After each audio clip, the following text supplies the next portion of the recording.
I'm going to try to get to round 30 on every zombies map from World at War to Cold War, but I'm not allowed to buy any perks. And you might be wondering why I'm going to round 30. Well, it's because I never really played zombies without perks. Usually I at least have Jug or Quick Revive, so I wanted to start off with a small goal. I feel like this is going to be very difficult to get used to without having any perks, dude. This is going to be terrible. And real quick, if you guys do want to see more challenges just like this, make sure to hit the like button, subscribe if you guys are new, and comment down below which challenge I should do next. Luckily, the first map we're going to be playing actually has no perks at all, so it's going to be perfect. And I'm not going to lie, I'm not really that experienced with World at War. Unfortunately, it is my least played zombies game, so I wasn't super confident. It felt like an eternity waiting for these damn zombies, but as soon as I had enough, I opened up towards the box room, and I went in and got the Tommy gun off the wall. This is the best way to open up the map, as the spawns are slightly faster, I believe, and it's way easier to train in the spawn room than it is in the box room, at least for me. And while I was there, I also hit the box a bit to see if I could maybe get the ray gun. I knew that the ray gun would pretty much be the best weapon I can get out of the box. I didn't really trust myself with the flamethrower because I'm not that good with it, so the ray gun was the best option. Plus, it's the only wonder weapon on the map, and since we're aiming for round 30, that's not even that high, the ray gun would be good enough. There was no need to pull out like a crazy strat for this, you know what I mean? I just gotta survive for a bit. After a bunch of box hits, I was finally able to get the ray gun, and that's when things got good. So now that I was finally set up, I'd pretty much start the round killing as many zombies as I could that were coming through the stairs. This area does look pretty small to train in, but it works surprisingly well. I did also make sure to repair the barrier that was to my right in case some zombies would spawn there. It wasn't all the time, but sometimes some zombies would trickle in, so I had to make sure to have that closed. At least as often as I could, because they were going to break it anyway. It was definitely a lot of fun getting used to this area. I haven't tried this strategy on the World at War version of Noct, but I have done it on the Black Ops 1 version. It was pretty much the same thing, and even though I was having a lot of trouble at the beginning, I was slowly getting the hang of things as I was going through the rounds. Plus, it also helped a bunch that there was only 24 zombies around. I mean, that literally makes things so much better and easier. And thankfully, after a handful of attempts, I managed to get the round 30 on Noct in 38 minutes.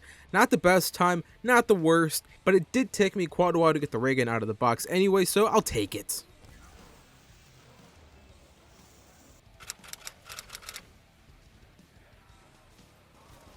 And now that I was on Verrucht, I was definitely worried. I have a hard time playing Verrucht with perks, so like, what am I going to do without them? I was trying to think of which area I can maybe camp or train in, kind of like I did on Noct, and while I was thinking of something, I knew my main priority was to just get the ray gun. If it carried me on Noct, it was definitely going to be good enough to save me here on Verrucht. Luckily, I managed to get the PPSH really early, and I was very happy about that. This is a very good weapon to have, and the ammo is amazing. But as these super sprinters started coming in, I felt like it wasn't safe to be in this area anymore. Plus, the box had already moved, so there was no point in me being here anymore. So I started opening up around the map. I made my way over to the Tommy gun room, and this is when I realized I could just camp in here if I leave the quick revive door closed. And there was the Tommy gun wall buy right there in case I needed to buy ammo. I was praying that I would finally be able to get the ray gun because I felt like I was not going to be able to survive in here any longer if I didn't have it. I made sure to stack a couple of bouncing betties behind me as well, just in case I got overrun. And after getting a bunch of points, I went back to the box and we got our ray gun. As you can probably guess, I pretty much played this area like we did Noct. I would try to kill as many zombies as I could that were in front of me, and then if I were to get overrun, I tried to hoard them a little bit so I can kill them that way. I did sadly have to get rid of my PPSH though because of ammo. I just felt like it'd be better to have a wall weapon for insta-kills, so I wouldn't have to use my ray gun ammo when I didn't need to. Since this was another map that only has 24 zombies per round, it was pretty easy once I got it down, and I almost hit round 30 at the same time I did on Noct, which is pretty funny.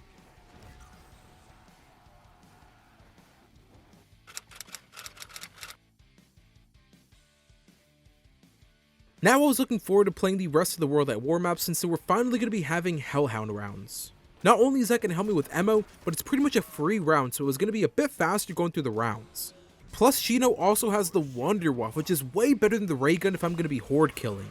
Again, I was able to get the PPSH, but unfortunately the mystery box didn't give me a single wonder weapon from the first box. Sadly, this did mean that I had to open up to one of the huts, but luckily I realized that the box moved over to where I was going to be opening up to anyway, so it wasn't that bad. I was able to camp here relatively easy up until round 19, but at this point I felt that it wasn't worth staying here anymore, especially since we were running pretty low on ammo on our PPSH, so I decided to open the door. I did make sure to save a zombie while I was hitting the box, as it can get kind of difficult hitting the box in these hut areas mid-round, so I felt like it would be safer to just save a zombie while I would get this Wonder Waff. As we were hitting the box in the comm room, I managed to get another PPSH, but we didn't get the Wonder Waff in this spot. So the box did move, and once we went to the next box location, I was then able to get the Wonder Waff after a couple of hits. It's kind of funny that we got the Wonder Waff when we only needed 10 more rounds to go, so I kept it simple and I stayed in the comm room area.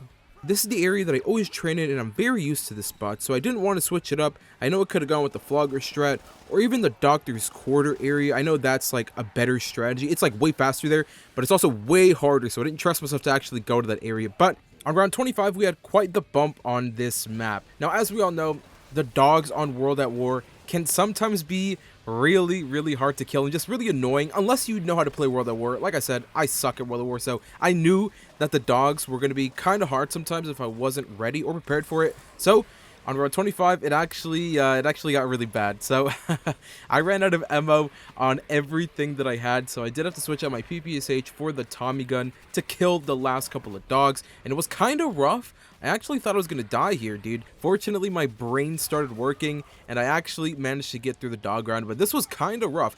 Like, up until this point, everything was going completely fine. Nothing crazy happened. Even the dogs weren't that bad whenever I was camping in the main hut area. So this was kind of crazy that now that I actually had the Wonder Waff, I was having a hard time.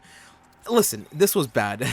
This was really bad. It was so satisfying seeing how fast we were going through the rounds at this point. I could literally just use a couple of shots with the Wonder Waff and that was it. And even with that horrible dog round, we managed to get round 30 in 34 minutes. Not a bad time at all. This game felt way longer than it actually was though.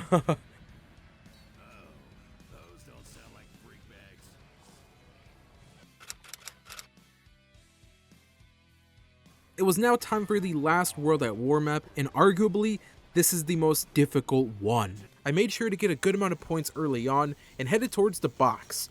Weirdly, I got the PPSH again, but no Wonder Weapon, dude. What is this?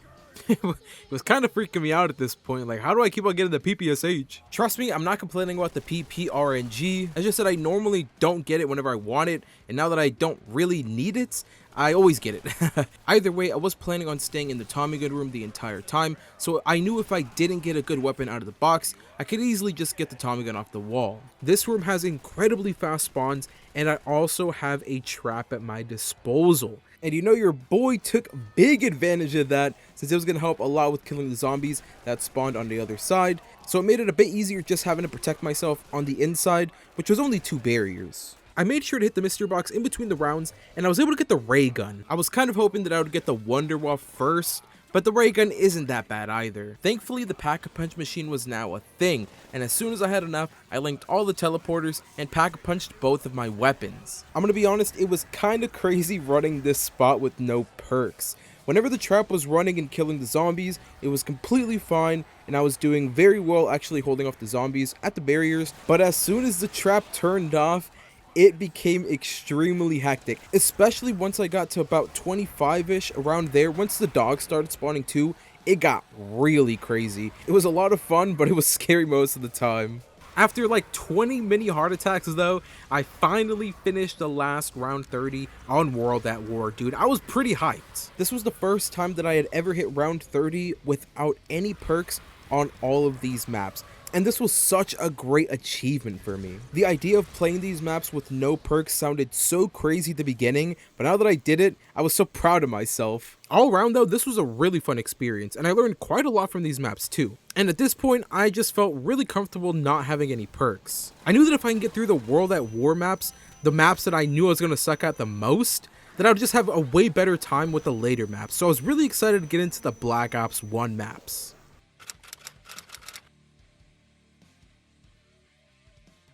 I was pretty excited to be getting into some Black Ops 1 maps since I have been playing a lot of Black Ops 1 recently, so I was feeling pretty confident going into this.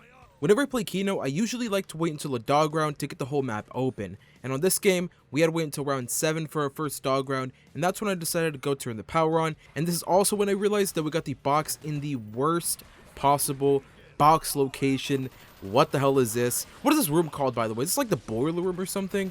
This spot absolutely blows because we have to go so far into the map to hit the box, but I actually got bamboozled because I got the Thunder Gun first box, which is crazy lucky. While I was in this area, I decided to also get the Claymores as well, because these things are incredibly good if I want to kill the zombie without using a shot, or if I just want to get a drop or something. But you can probably already tell where I'm going based off the weapon I had earlier. We're going to be spending the rest of the game here in the fire trap room. Now, I didn't really use the MPL that much. I would pull it out if I did need ammo or something, but most of the time, I would go back to the mystery box in the hopes of maybe getting the ray gun, as the ray gun and the thunder gun would easily be able to carry me all the way until round 30. Since the fire trap was right next to me, I would also turn it on whenever I could. I obviously couldn't do the normal fire trap strat, which is the one where I stand in the trap, but I could definitely get some extra kills with it just by standing next to it. So whenever I turned it on, I'd stand on the right side and just focus on the zombies that spawned through that barrier. And it actually worked pretty well, as I could just focus on one set of spawns. I know this is a pretty early round to start trapping on, but I thought, hey, why not? It saves me some ammo. If you guys have played Black Ops 1 enough, you would know that the scariest thing that can happen to you on Kino is your thunder gun not working. Now, this does actually happen on more than just the thunder gun. It isn't just like a thunder gun bug. For this exact reason, it's insanely dangerous to have your thunder gun with only one shot. And since there's only 2 shots in the thunder gun, I'd be at 1 shot very often. So I decided to just pack a punch for the ammo. I just didn't want to worry about my weapon not working and causing me to go down. Luckily, a couple of rounds later, I also got the ray gun, and now I was pretty much set. The ray gun made things so much easier, and I managed to hit round 30 in 41 minutes. It's not the best round 30 I've hit on Kino, but it'll do.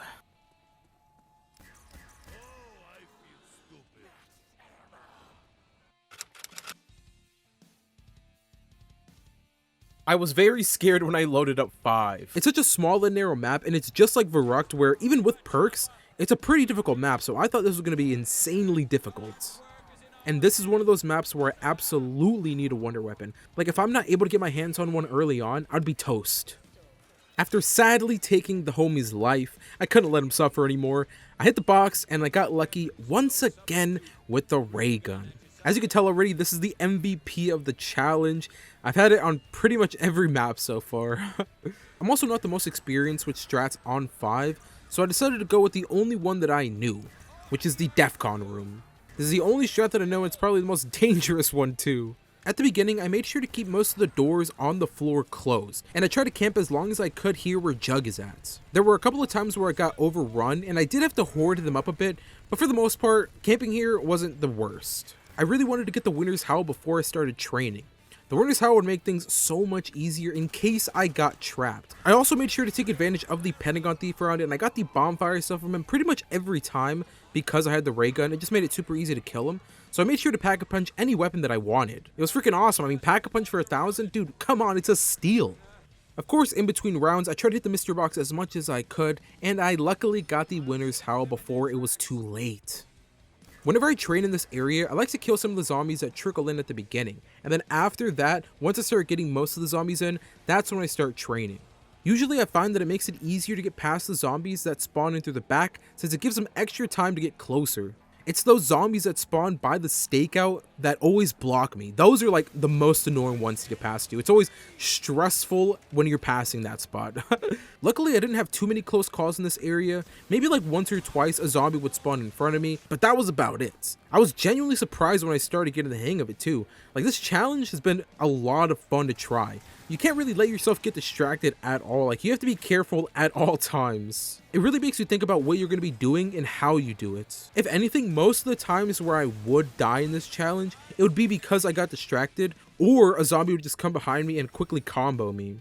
And before I knew it, the 20s had flown by and I was done with 5, dude. It was awesome.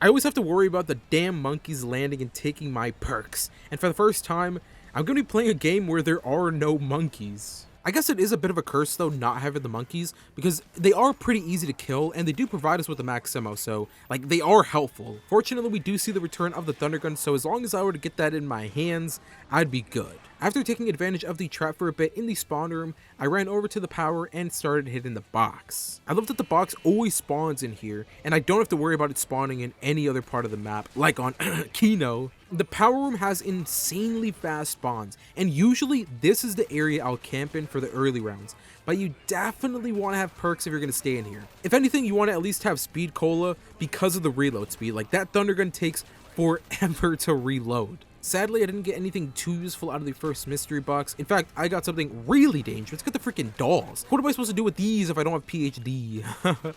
As I was riding the landers though, I ran into the mystery box, and that's when I got the thunder gun. Luckily, I didn't get it too late in the rounds. After riding the rest of the landers, I went to power to hit the button so that the rocket could take off, and while I was there, I decided to hit the mystery box to see if I could maybe get the Gersh or even the ray gun. And luckily enough, I actually got the ray gun too. And also, I was in here kind of testing the waters to see if I could stay in this power room.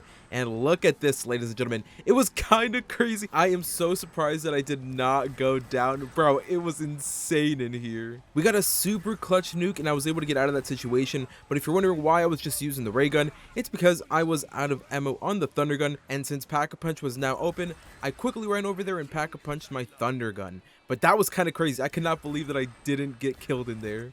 And after barely making it in the power room, you might have thought that I wasn't going to stay in there any longer. Well, you would be wrong, because I went right back and I tried to stay in there. And for the most part, it kind of did go well. I will definitely say that I got extremely lucky most of the time. Now, the main problem that I did have, though, was that since I didn't have the Gersh, and by the way, I would hit the box a lot to see if I could maybe get the Gersh, but since I didn't have the Gersh, it was hard for me to get drops in this spot. Sure, I could try to use the ray gun and maybe get a couple of kills here and there, but the problem was that since the ray gun can do splash damage, it was kind of sketchy since the spot is so small. As you can see, as I was getting closer to the round 20, things were getting pretty intense. I was running out of ammo, I was getting slapped a lot, and I wasn't getting any max ammos, or really any good drops. Now, I would try to use the thunder gun as little as I could, so I'd try to hoard the zombies more than spam it, and then whenever there was a couple of zombies here or there, I'd try to kill them with the ray gun in the hopes of getting a drop.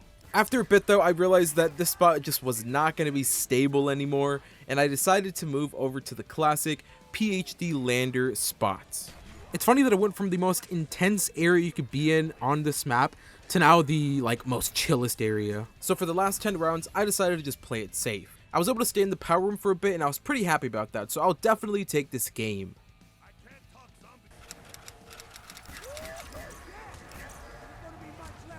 So far, I would say that the maps I've played haven't been crazy difficult. I mean, yeah, it can be hard depending on the strat, or if I don't get a weapon early on, but most of the maps are very manageable. And when I was thinking of the most difficult maps that were on Black Ops 1 for this challenge, I completely overlooked Call of the Dead, especially since there is a boss zombie walking around the entire time. I thought that was already bad enough until I realized I couldn't even use the wonder weapons either. The VR-11 is the only infinite damage wonder weapon, and even that is really not that good because of the ammo. And you might be thinking that the scavenger could be useful, but it does do splash damage, so it could be kind of hard to use, and I just felt like it'll probably get me killed more often than not. So, once again, your boy had to rely on the good old ray gun.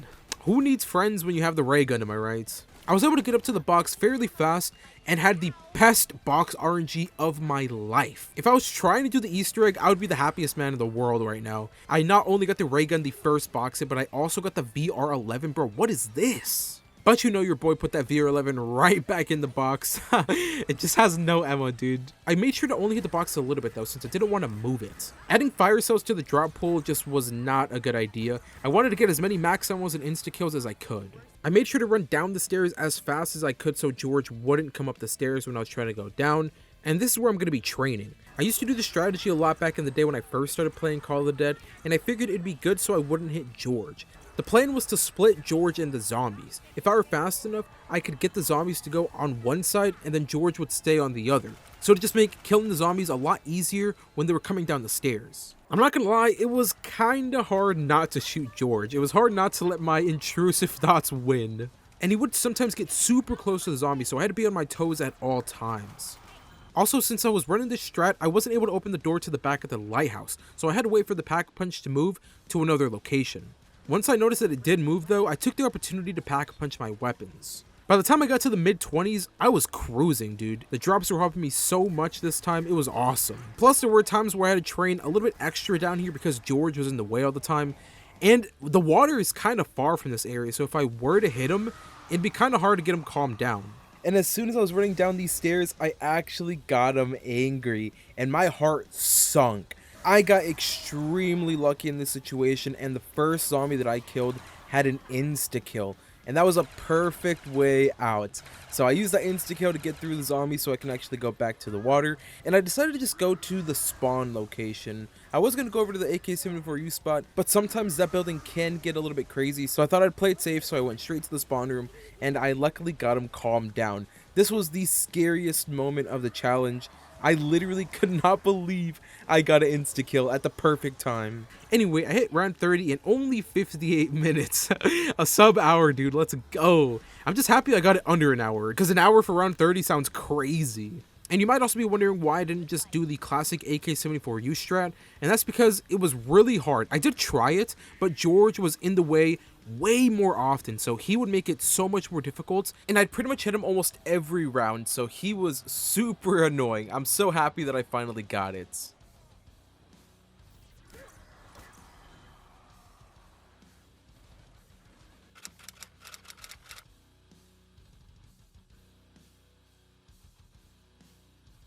As I was loading up Shang, I was extremely scared of what was to come. This map is insanely difficult, even with perks, so I knew this again was going to be crazy difficult. And I knew that my best chance at getting this round 30 was if I were to get the baby gun extremely early. If I didn't get it early on in the game, I knew it would be very rough. I mean, this map is worse than 5. There's literally no safe spot to train, and everything is just so narrow, dude. I needed that baby gun. I made sure to open up to the left side of the map first, and this is where I was going to be spending most of the game. I wasn't super confident that I'd be able to stay in here safely, but there really isn't any other safe strat on the map. So might as well go with the one strat that I know how to play. I did the impossible, and I got both of the wonder weapons out of the first box. I seriously could not believe this. Like, this is the lucky one to see when you're going for a high round or something. Like, dude, this is awesome. But I thought it'd be a good idea if I were to just stop pinning the box after this. I did kind of want to get the monkey bomb so I could distract the zombies whenever I wanted to transform and drop with the monkey. But honestly, having no fire cells just sounds way better. So far, everything was going pretty good, but the napalms had me spooked. Every time I would hear the spawn noise, it would send shivers down my spine. I knew that if I were to die, it would more than likely be to the napalm explosion. That will instantly get you red screen, and it's pretty scary whenever there's a lot of zombies around you. At the beginning, it was super easy to kill them, but once I got closer to that round 20, it just was not safe anymore.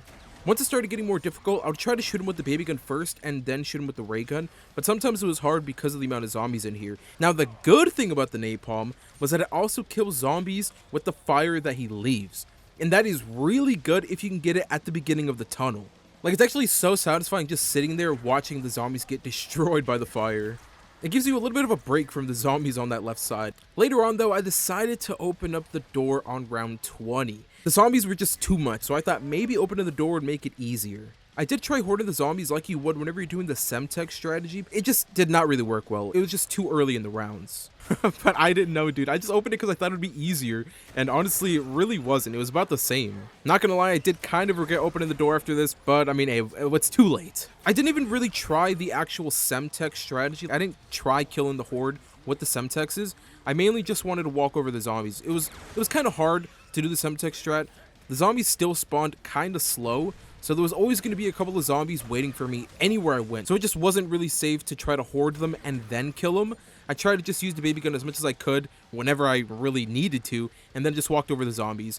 I was literally like in a fight or flight mode the entire time. It was stressful, man. And I was super impressed that I was actually able to stay alive in the early 20s. I decided to just pack a punch the baby gun as well. I mean, the baby gun has a good amount of ammo anyway. I didn't really want to pack a punch too early just because of the ammo in case I did run out of ammo at one point. So I decided right now would actually be a decent time since I don't have much ammo and I didn't really know when the max ammo was coming, so I just wanted to do it just in case. And we're also pretty close to that round 30, so might as well. There's really no point in holding off anymore.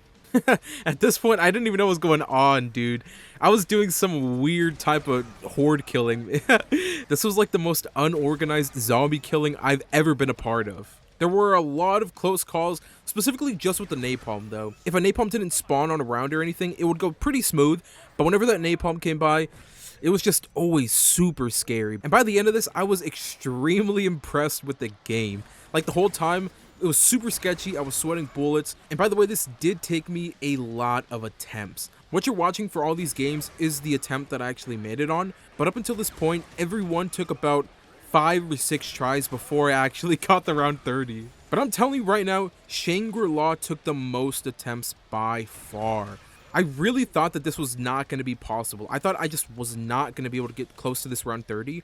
The highest round before this I think was like around 26 or something, and that was still pretty far off, but hey, I got it for you boys. It was definitely not my prettiest game, but damn was I proud of this run. As much as I was frustrated trying to get the round 30 on this map, it truly was a very fun experience, and this map in particular really makes you think about your decisions. You really cannot mess up once. That's funny because I actually messed up a lot, and I got lucky, but you know what I mean.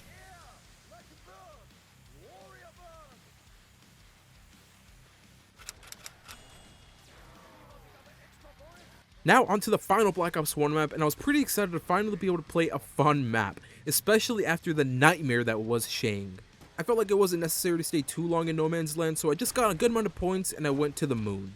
I made sure to not open up any doors just yet, and I spent a couple of rounds in the spawn before moving into the MPL room. This is usually the side I like to open up towards. I don't really like opening up towards the Tunnel 11 side.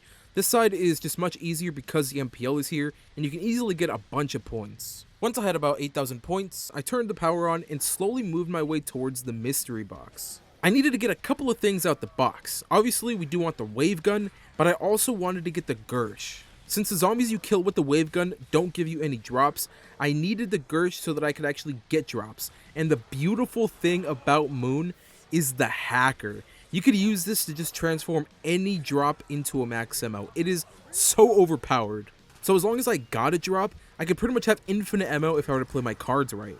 The box turned out to be over there by the biodome, and I got very lucky getting the wave gun really early. I had a ton of points by now, and decided to just pack a punch already. Once I got back to the moon, I did get my first excavator, and I hacked it, and this is when I realized the worst thing about the no perk challenge on moon. Bro, the hacking was so damn slow with no speed cola. Honestly, I was thinking like how this was even gonna work. Bro, it takes forever for you to hack with no speed cola. And at that point, I wasn't even thinking about the excavators anymore. I was just thinking about the drops in general. How am I gonna hack anything? And this made me realize that I absolutely needed Gersh. There was just no way I was going to be able to play comfortably without them. While I was in the spawn, I decided to stay there since the spawns are pretty good in here, and in case I needed to hack the excavator, I thought it'd be a good idea to just stay right next to it. So I pretty much just spammed the wave gun all around the spawn room. I would shoot the window, down the hole. At times I would make sure to train a little bit just so I can make the most out of my shots. And while I was doing that, I did make sure to hit the box since it was here in spawn. Luckily, this is pretty lucky actually. Usually I have really bad luck and the box would go towards like mule kick or something, so I was pretty happy to actually have it in spawn. In no time at all, I actually managed to get the Gersh out of the box as well. Honestly, I was so focused on killing the zombies that I completely forgot about the astronaut. Luckily, it is very easy to deal with them since I did also have the ray gun. Of course, I did just have to be careful to not shoot the ray gun around the room too much, because that will definitely break the glass. And trust me, I have done that in the past where I have accidentally broken the glass. It's just sad, dude. You just can't even be in there anymore.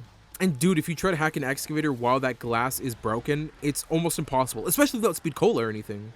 Everything was going perfectly fine. The drops were dropping and the rounds were rounding. I was doing the usual and tossed to Gersh, prayed for a drop, and luckily it was an insta-kill.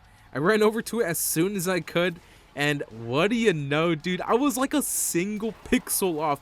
How did I not hack this? I was actually so pissed, bro. It was practically done. How did I not transform this to a max ammo? I got goofed on bad, and it pretty much messed everything up. Now, I did kind of mess up because I had a low amount of ammo. Usually, I try to save like 4 shots at least out of the wave gun in case this were to happen, but I just didn't expect it since I had a Gersh out. So it just messed everything up. But since I no longer had wave gun ammo, I decided to just go over to the biodome. It's just much easier to train there and it's much more open. The last couple of rounds really slowed this game down a lot. I wasn't really trying to speed run this round 30 or anything. Like, I wasn't trying to play as efficient as I could, but I also wanted to finish these relatively fast. Imagine taking an hour for round 30, dude. That is crazy. Could not be me. And of course, as I slowly ended round 28, I got a max ammo drop. Bro, I was so happy I could finally go back to spamming the wave gun. Looking back at this while I'm editing, I really should have tossed all of the Gersh just back to back whenever I had a max ammo. I don't know why I was just throwing one Gersh when I could have thrown all of them. That probably would have made my life so much easier too. Well, that pretty much concludes all of the Black Ops 1 maps. And I gotta say, it was much harder than the World at War maps. The ones that immediately come to mind are Shang and Call of the Dead. Those were the ones that took forever for me to get to the round 30 on. Most of the times for all of the attempts, I would either die really early or I would die super close to round 30. It was kind of annoying, dude. And the other thing is that most of the World at War maps were only 24 zombies around, so obviously it wasn't going to be as difficult as these Black Ops 1 maps. The only World at War map that I found difficult was Doris, and that was only because it wasn't 24 zombies around anymore. I was just happy to hop on over to Black Ops 2 because I knew those maps were going to be much easier and frankly, much more fun as well.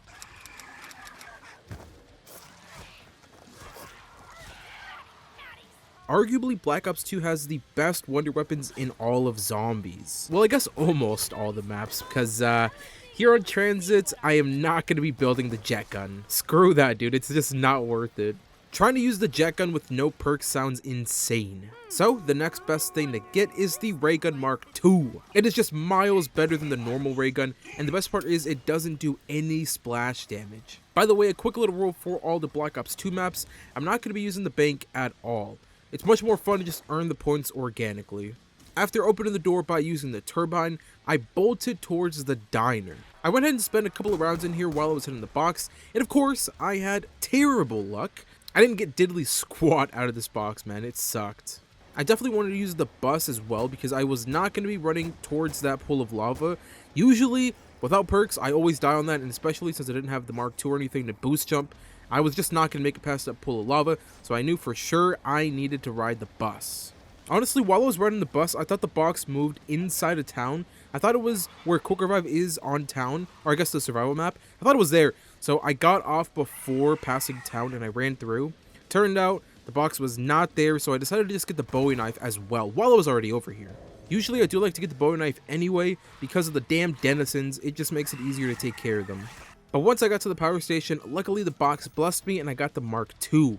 And while I was here too, I was thinking of turning the power on, but I thought about it and I really don't even need it on, so I decided to just not do it at all. And this will also make it a little bit easier since the Avogadro won't be spawning in. I mean, it's not hard to kill him at all, but I guess it's best to just not have him there anyway. There's really no benefit to turning on power at all, really.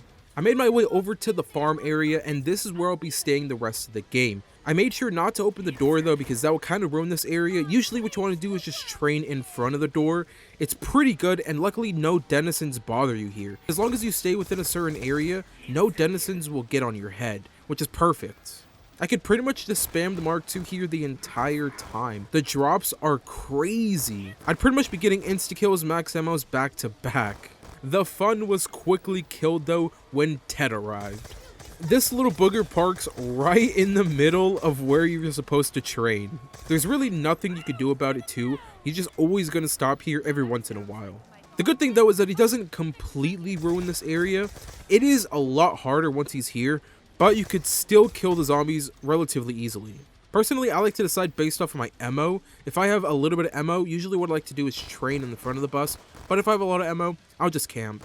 I did make sure to annoy Ted back as well. I'd pretty much just stand there in between rounds knifing him, and luckily, I convinced him to move. This was a very straightforward game, and pretty much after a full round of insta-kills, I hit round 30. Gotta love some good old Transit. It's not my favorite map of all time, but it's definitely a lot of fun to come back to.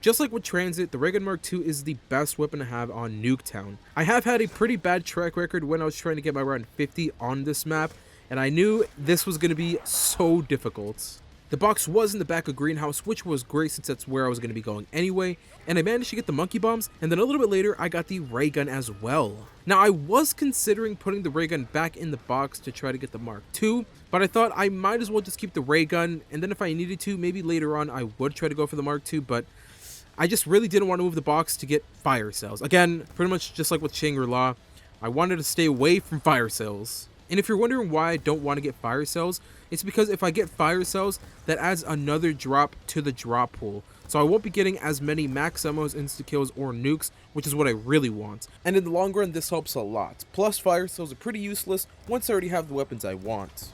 Even with perks, I find it very difficult to stay back here. As we all know, the spawns are super good back here, but it gets very hectic later on. I know the true pain of Nuketown, bro.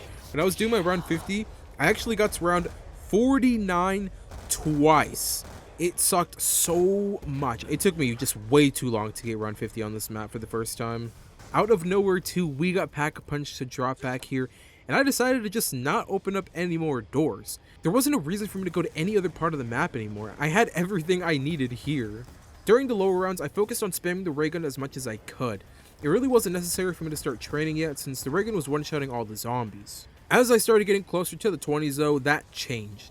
The ray gun started making so many crawlers at this point, and I needed to start training.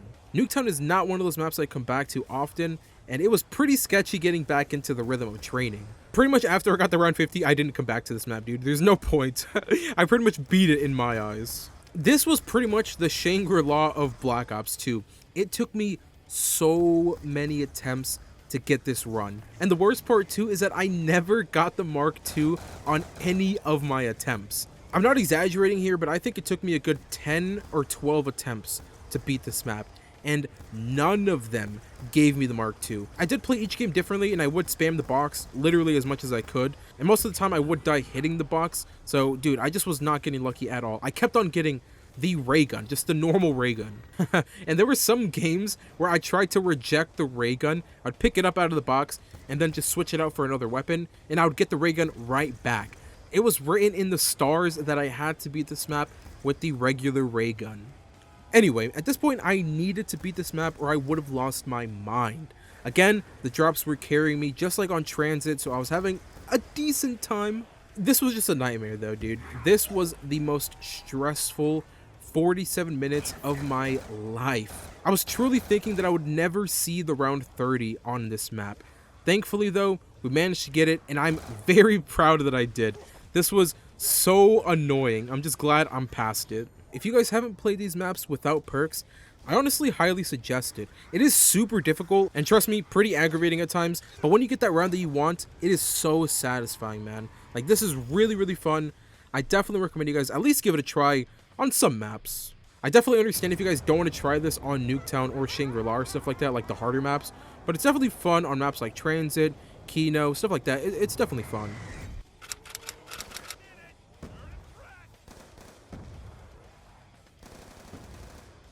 It was very refreshing to finally have a map that has a buildable wonder weapon. I pretty much went straight to the power and started collecting the parts for the Sliquifier.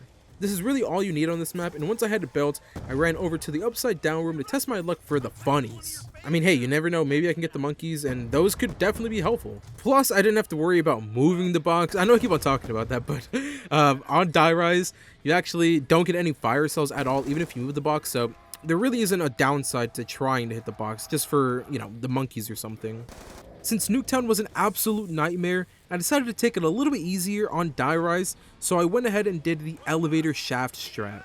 This is by far the best spot you want to be in, no matter what round you want to go to. I know there is another spot too where Quick Revive is at, next to that buildable bench that's there. That spot has really fast spawns too, but this area is way easier to camp in. Bro, you could get to round 100 insanely fast. Actually, I think Die Rise does have the fastest round 100 on Black Ops 2.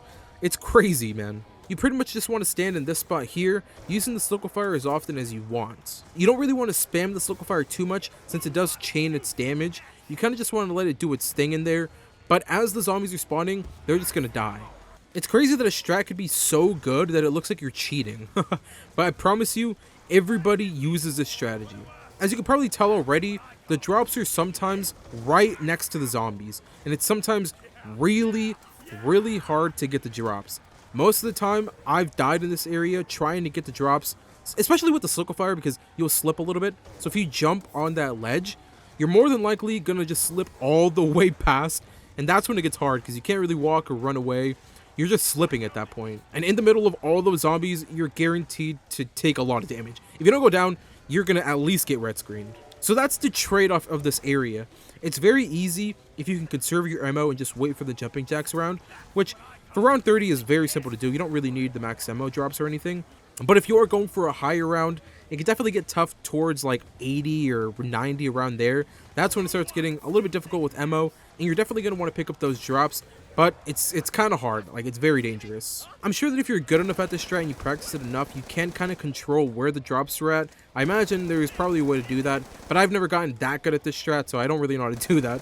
This was by far the easiest map so far, and I managed to hit round 30 in almost 34 minutes. It was just nice to just chill for a little bit after the mess that was Nuketown, dude. I'm telling you, I'm never going back to Nuketown anymore, bro. That map is dead to me. It wasn't even fun like Shang. Like, it was just annoying.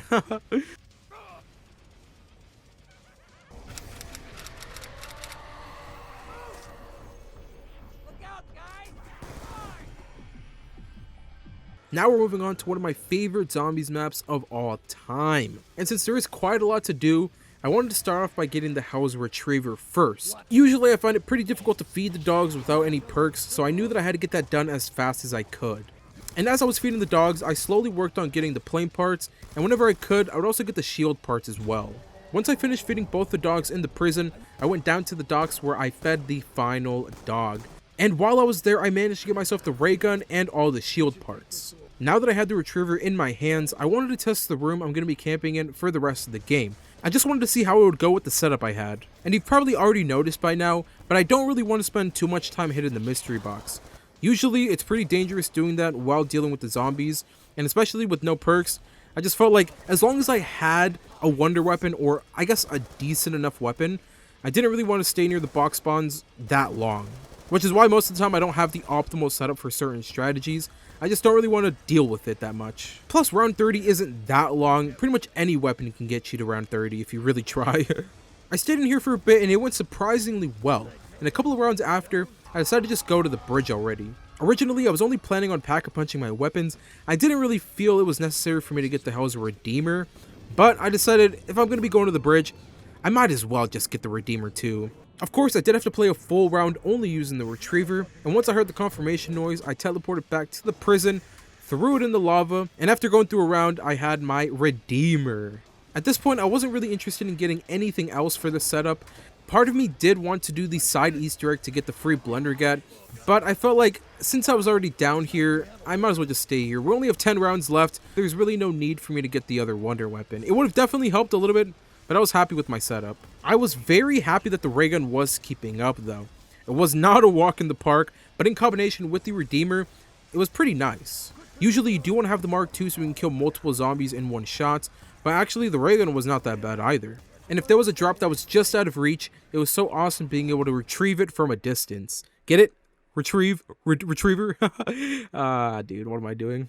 It was always quite the jump scare whenever Brutus would spawn though, since he could really screw you over. Luckily, most of the time when he spawned, it would be pretty easy to take him out, especially since he would go towards double tap.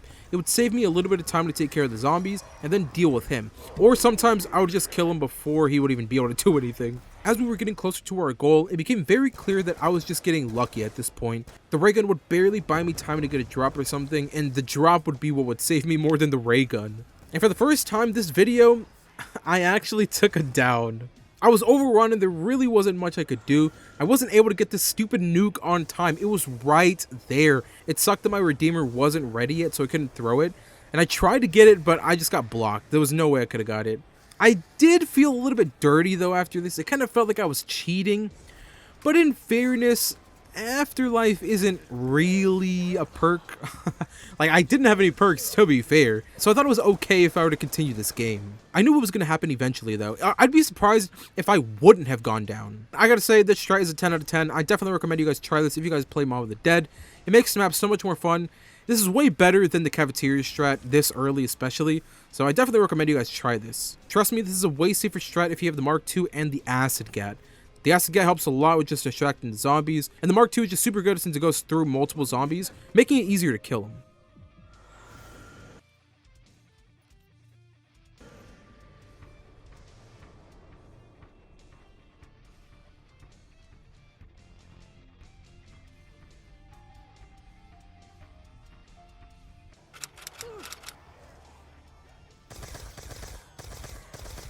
Going into Buried, I had a very simple plan. All I needed was the Paralyzer. Literally, that's it. I could easily just camp with that. We obviously freed the homie Leroy, and I made sure to lock the box so it wouldn't move. I was also very surprised that I finally had the Bear Perma perk. It's about time I got this, holy crap. This was also pretty good since I was guaranteed to get something good. After getting the monkey bombs, the Mark II followed, and a little bit later, I got the Paralyzer. Now, this next part might be a little bit questionable, as I decided to camp on top of the roof that's over here. I felt that this area would be a little bit safer than the jug spot, because I could at least open behind me in case I needed a quick exit. I definitely took into consideration that I could just fly out of that spot near Jug, but the only problem is since I didn't have Speed Cola, the cooldown on the Paralyzer was going to take a long time, and honestly, I just felt like this rooftop spot was going to be a little bit better. Once I had enough points, I flew over all the barricades like Mary Poppins. I didn't even bother opening the rest of the map with Leroy. I just felt like I was going to get the Paralyzer anyway, so I could just fly over everything. But yeah, we quickly crossed the maze as well, and I was able to pack a punch both of my weapons. This was a pretty straightforward game, as all I did was just camp the rest of the time, and I would occasionally pull out the Mark II in this spot as well, since I'm really bad at using the Paralyzer and managing the heat and whatever. Sometimes the Paralyzer was just too hot, so I'd pull out the Mark II, and that would take care of some of the zombies, while the Paralyzer would cool down. But dude, I'm just so bad at using this Paralyzer. It worked for the most part, but it would heat up occasionally, and I would have to just pull out the Mark II in that case. Listen man, I haven't played Barrett in a long time. But yeah, that was pretty much it for the round 30. Nothing too interesting happened. As soon as I got those weapons, I was good. This was a very easy round 30, as you can imagine. Having infinite ammo on a weapon is just so awesome. Like I said earlier though, I knew Black Ops 2 would be a walk in the park, for the most part. Obviously, we did have some trouble with Nuketown, but all the other maps have pretty good wonder weapons, and once you get the wonder weapons, you're good.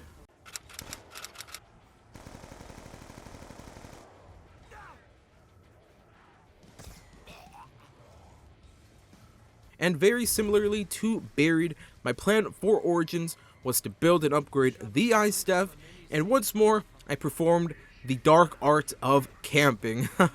Dude, I pretty much camped like this entire time. Trust me, I want to train most of the time, but dude, it's just so much more efficient to camp. It's not even a question. While I was turning the generators on and opening up the map, I made sure to collect the shield parts as early as possible. This was obviously going to be my only form of protection, especially since round 8 was coming up. And actually, speaking of, round 8 unfortunately did sneak up on me, and sadly I was not able to build a staff on time. I did kind of waste the snow rounds, not gonna lie. Somehow I got lucky though, and the last zombie on round 8 dropped an insta-kill. Of course, I did make sure to hold on to it as long as I could, and once I seen that round 8, I picked it up. I did place some claymores right where the Panzer was going to spawn, just to see if I could maybe get some, easy damage on him. Somehow, those damn claymores didn't actually go off when the Panzer walked by, which kind of sucked, but aside from that, I'd say round 8 was quite the success. As long as I kept my distance, I knew it'd be fine.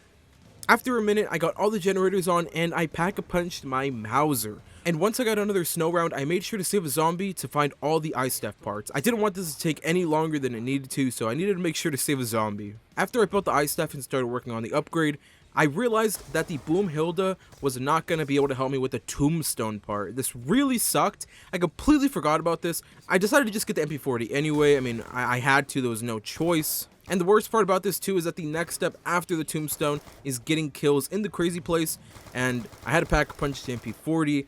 But it was definitely sketchy. I did not trust myself with the MP40. It was kind of scary in there. Those damn walls are no joke. I actually recently just did an insane Rainbow Perk challenge on the Black Ops 3 version of Origins, and the crazy place screwed me over so many times with those damn walls. So I made sure to keep my distance.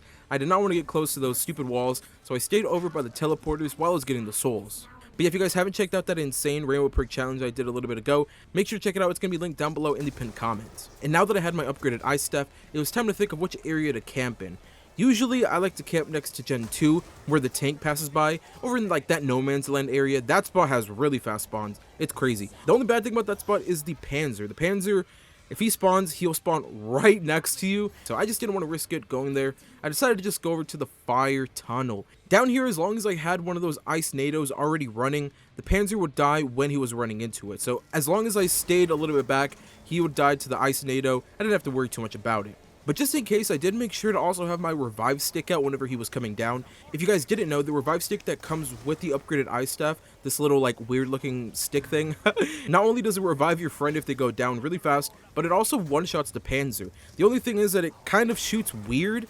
Like, if you use it, you can kind of tell it goes slow. It almost seems like it's not going to reach the target. But whenever the Panzer would come down here and he was next to me, I would just shoot it just in case. I didn't want to risk it at all. So I'll just shoot it. It looks weird because it seems like it's not going to hit him, so I wouldn't trust it fully, but I'll do it anyway. So yeah, it was pretty much just a bunch of spamming down here, and I really didn't even worry about our ammo too much. Since I did have a free max ammo in the reward box, I could pretty much just spam as much as I wanted to. Now I will say I haven't used this strategy in a long time. Like I said, I usually like to run Gen 2. I'm also pretty sure I wasn't shooting in the right spot. I think you're supposed to shoot a little bit more to the left in this spot, since the drops are in the wall and you don't know what they are. Usually you don't want to get nukes. It'll kind of slow it down a little bit, so you don't really want to pick all the drops up. I didn't really care though, like I said, I just picked anything up. I would run across the wall, as long as it wasn't blue. The zombie blood is the worst thing since the zombies won't be coming towards you anymore, making the rounds way longer, so I made sure not to do that. I'll just pick up anything that was green. On the last round though, I couldn't find the last zombie. For some reason, this didn't happen on any of the other rounds, by the way. On this round specifically, I couldn't find the damn zombie. I don't know where he was, so I started running around Gen 3 and Gen 2 and around that area to see if he would finally spawn, because I thought maybe going to another area would get him to spawn, and I finally found him all the way next to the excavation site, or I guess close to the excavation site, which is kind of weird.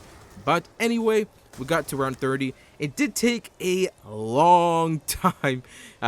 It's kind of embarrassing that we actually hit the 1 hour mark. The setup was kind of sketchy. You know, no perks, trying to get the upgraded ice stuff. Yeah, you know what I'm saying? Panzer? I don't know, dude. But that concludes all the Black Ops 2 maps, and now it's time to move on to the Black Ops 3 ones. And before we get into the Black Ops 3 maps, I only have one rule, and that is that I'm not allowed to use any gumballs at all.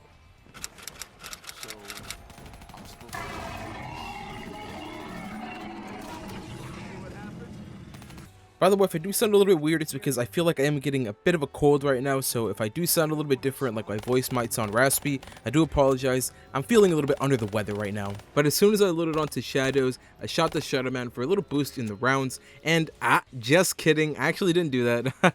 It would have been a nice little boost, but honestly, I feel like it would have made it harder in general, but we're not going to do that, so I reset. Now, we are going to be focusing on the rituals, so I got to get that done as fast as possible. And while I was doing that, I made sure to also get the shield parts and the Civil Protector batteries. When I got to the Canals district, I made sure to open up through the top, as I'm going to be staying in this area later on, but I want to keep the gate that leads towards the boxing gym closed. Once I got all the worms, I raced over to the underground area and started the final ritual. While I was down there, I got turned on my COD, and I also put the batteries in the Civil Protector box. And of course, while I was doing all of this, I also wanted to get the Apothecary Servant parts, so as I was doing all this, I also made sure to get all the parts I could. And thankfully, on round 15, I got the last piece for the Apothecary. Dude, look at these green grapes, aren't they awesome? And I'm super thankful too that I got them this early. Sometimes it takes quite a long time to get these grapes, bro. I obviously ran towards a buildable bench as fast as I could and got my Apothecary. The Marquas were super easy to take out too. If you guys didn't know, the Civil Protector can actually one-shot the Margwa. One-shot? What the heck? The Civil Protector can actually one-shot the Margwa if he lands close enough whenever he spawns. The area that the Civil Protector lands in is actually much bigger than just that little circle too, so the Margwa doesn't have to be super close. As long as he's in around that area, the Civil Protector will easily one-shot him. There have been plenty of times in the past where I call the Civil Protector to kill the Margwa, and I kind of call him too early, or it seems like it, and most of the time he'll just kill the Margwa anyway. The Margwa was pretty much the only threat of the map as well. There's really nothing else I'd have to worry about. Since I didn't have a shotgun, I did need to build a Civil Protector though, since the Apothecary and the Kuda weren't really going to be doing the best damage, especially in the small area. I just decided to go with the Civil Protector strat for this. And the one thing I do kind of regret is not calling the Civil Protector every time that I could. I don't know why I kind of waited specifically for the Margwa to spawn to just call him in. This is the game where I realized that the Silver Protector actually has no cooldown whenever he despawns. As soon as he's gone, or as soon as he dies, you can easily just call him back. It's freaking awesome. He could be here the entire time. I was kind of cautious about that though. I did kind of want to wait, at least for the beginning of the round to start, to tell if a Margwa was going to spawn and then call him. Once like 30 seconds passed in the round, I made sure to call him in just to have him in the map. And the Silver Protector can actually clutch up as well. If I were to go down, he can just res me. He's actually kind of OP. It sounds all nice and groovy having the Silver Protector with you at all times, but the one thing that I found very annoying was that he picks up the drops. You can't save any drops, dude. If you get close to the drops, he will pick them up, and they're all going to be within this little area, so he's going to pick it up. There were times when I would save a max ammo and then I'd try to spam the Apothicon as much as I could, but unfortunately he would come in and pick up the max ammo. I mean, it happens.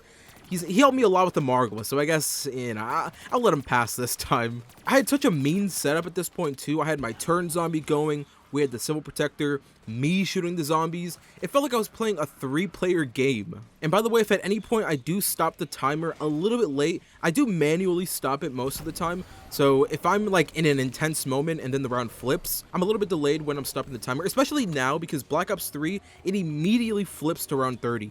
There is no little animation like on Black Ops 1 or 2 where, you know, there's like a little bit of pause. It just goes straight to round 30. So I did at times maybe stop it. It wasn't like a significant amount. It was more like a couple of seconds, maybe like 1 or 2 seconds, but that's about it. But yeah, this was a pretty simple map. I really enjoy this strategy. This is a really fun one. Shout out to Shadows, dude. By the way, if you guys do enjoy these types of challenge videos, make sure to hit the like button and subscribe if you guys are new, and make sure to comment down below which other challenges I should try. I've been cooking up some pretty cool challenge videos that are coming in the future, so look out for that. But if you guys want to see me do something specific, definitely let me know by leaving a comment down below.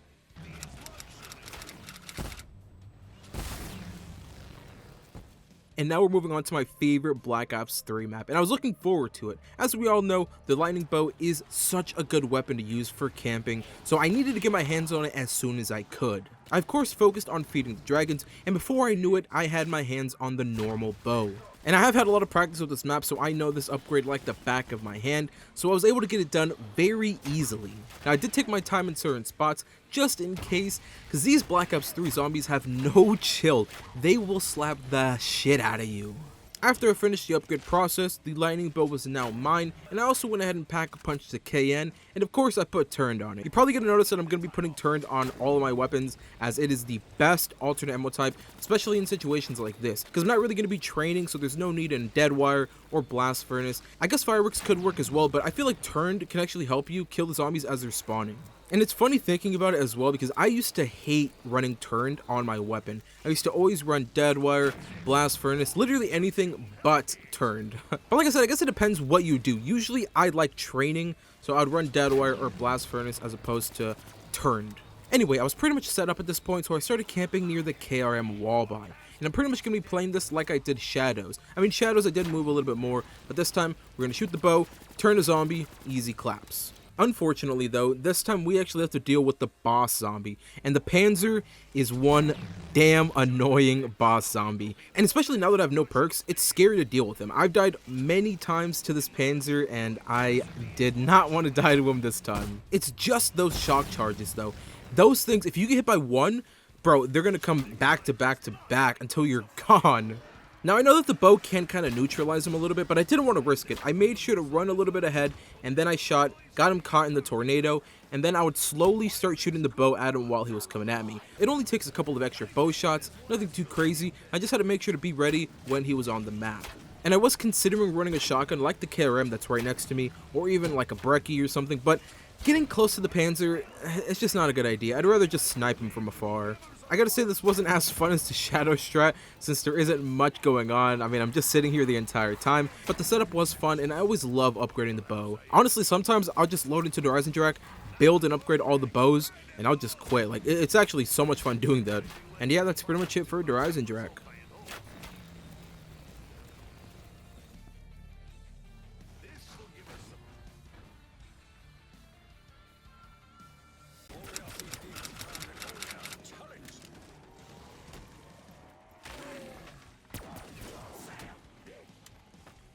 For Zetsubo no Shima, I wanted to try something that I've never tried, especially for a challenge like this where I'm only going for around 30. I felt like it wasn't necessary for me to get everything like the skull and the KT. I felt like that was just going to waste a bunch of time, so I decided to try something new. I was looking around for different strategies people have used to get around 30 on this map, and I found one where you stay in the spawn room the entire time. Now, I might be wondering how the hell you're supposed to do that. Well, you can actually open a door and let a spider kind of web it up, and I think that prevents zombies from spawning on the outside of the door. I never really thought about it though, but I guess it makes sense if a spider webs up a door. You know, in theory, no zombies can come from there and maybe they don't spawn. I always hate whenever spiders block the door, so I always just break it, but I've never thought about just leaving it closed. I just find it really annoying whenever they do that, especially because I'm going to be running around the map anyway, but if I'm going to be staying in here, it does make sense to just leave it webbed up. I love how I'm trying to explain all this, but if I'm being honest, I don't even think I did it right. Either way, I opened up towards the plane trap, hit the box, and I got the Draken. I seen that a lot of people use the Draken whenever they were doing this strategy, so I was pretty happy that I had it. I mean, we all know how good the Draken is, no need to explain it. And for this spot to work, you have to stay on this side of the spawn room. You cannot go to the bottom where the water is at. If you go to that side, the spawns are just going to get super chaotic. You got to stay in this spot so that they only spawn from these two barriers that are here. Because if you notice, none of the zombies spawn behind me. They're all spawning from these barriers. Like I was saying earlier, I was kind of skeptical of this area because I didn't really know how to run it and it was my first time. But after a little bit, I decided I would just stay here as it was kind of working well. So I saved a zombie at the end of the round and I opened up the map to get Pack-a-Punch open. As you might have noticed, I have turned on both of my weapons. I didn't have enough points to double Pack-a-Punch again to re-roll the alternate ammo type. And unfortunately, I got freaking turned on both. It really sucked. I was trying to run maybe like turned and fireworks. I thought maybe that would be a good combo for this spot. And remember how I was talking about how you're supposed to let a spider web up the door? Well, I could not get the stupid spider to do that. The spider would only web the door if I was outside of the spawn. As you can see, the spider would actually block it when I was outside, but whenever I was inside, he wouldn't do it. Like, dude, what the hell? I was waiting there for a little bit, and honestly, I got red screened a couple too many times. So at that point, I decided to just kill the spiders. Looking back at this, though, I realized where I messed up. I was going too far from the door that I wanted to get webbed up. I have to be, like, right on the other side of the door, and then once I see a little animation, that's when I cross. I messed it up. I don't know why I was so damn far. I just got kind of frustrated after a while and it wouldn't work. So I thought, dude, I'm just not going to risk it. Let me just kill the spiders. I'll deal with the zombies as they're coming in. And I think I found out the reason why you're supposed to block that door, as I got 2 thrashers with me in this area. Somehow I avoided everything and I got blessed with a death machine drop at the perfect moment too. Luckily, the thrashers didn't bother me too much though. It was really only a couple of times I would see one. It was very rare that I would get 2 at once. If it was one, I could easily deal with them, so it wasn't that bad. These damn spiders trolled the hell out of me, and on round 29, it was a spider round. These damn spiders are so annoying, bro. Just block the door! This was definitely a really fun strategy. It gets pretty hectic. If you're playing this normally, I would imagine this spot would actually be pretty fun. I'm not sure how optimal it would be for past round 30. I assumed that maybe at that point it'd get too crazy. I'm not sure though, but it was pretty fun to try out anyway. But now it was time for Gorod Crovey. Now, demons, gaze upon my fresh ammunition, and know.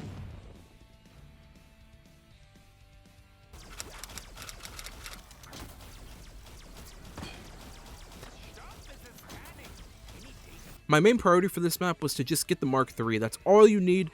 I don't even need anything else. And also look at my look at my shadow, dude. What is happening? You might have noticed that, by the way, that my shadow is just me T-posing or whatever with the freaking weapon just floating there. It's kind of funny. I don't know why that happens, but that's hilarious.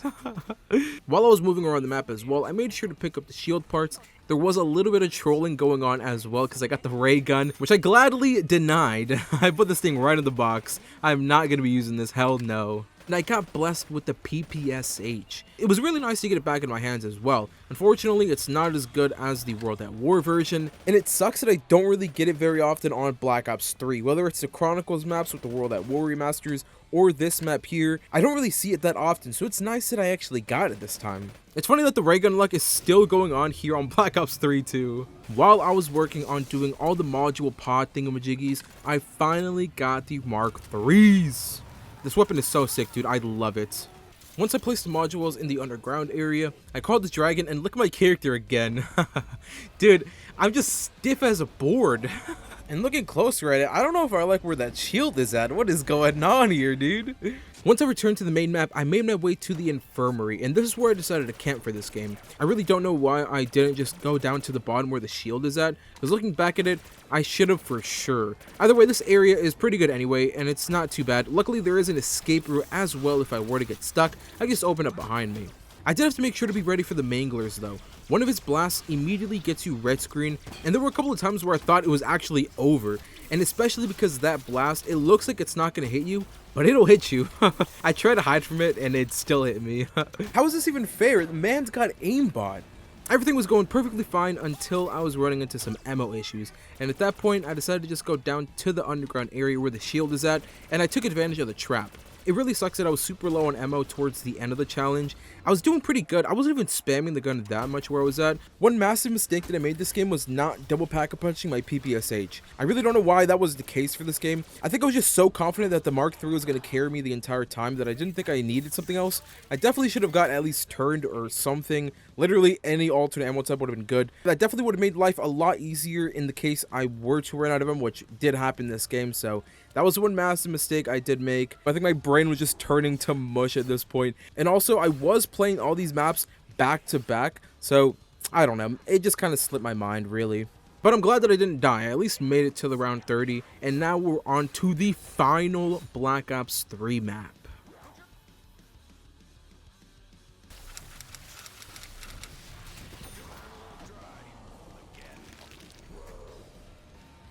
I'm not going to bore you guys with this one. We all know what's going to happen. I got the Apothicon, Ragnaroks, and the T-Gun. Originally, I wasn't even planning on upgrading the Apothicon. I felt like maybe the Unpack-a-Punch version would be good enough, but since I was going to be Pack-a-Punching the T-Gun, I thought might as well just Pack-a-Punch it as well. So I shot the boxes in the sky, which is something I haven't done in a very long time, so I was a little bit lost. And actually, for the first couple of attempts, it took me forever to get the boxes. I always forget that one box. There's always one of them that I always forget the location of, and it takes me forever to get it. But eventually, I was able to upgrade everything, and we moved over to Verrückt. Obviously, we do got to be careful in this spot though, since the bosses spawned right in this area, and that's why I would start every round with a thunder gun in my hands. Even if it was a Margwa or a Panzer, you could easily take it out. Like, it's crazy how good the thunder gun is on this map. You can immediately counter every single boss if you have the thunder gun. It's just the best weapon ever. It's crazy that they decided to add both of these insanely overpowered wonder weapons to one map. Imagine if this had the Mark III, the Mark II, and the KT. That'd be awesome. Really, the only hard part about this map is just getting everything. Half of the time I would get the Ragnaroks but no Apothicon. Other times I would get the T-Gun but no Apothicon. Every time there was something missing. This one did take me a couple attempts though, just because of that box RNG. Gotta love it. I would say out of all the games, Black Ops 3 was definitely the smoothest. I was pretty consistent with the time as well, since I would get around 40 minutes on each of the maps, which was great.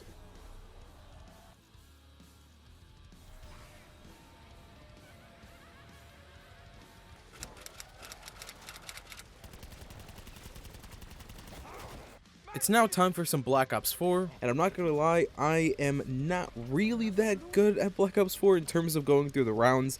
I usually only play Black Ops 4 for the Easter egg, or for like small challenges and stuff, but I actually haven't gone past like round 50 on most of the maps, so, you know, I don't really have too much experience with these maps.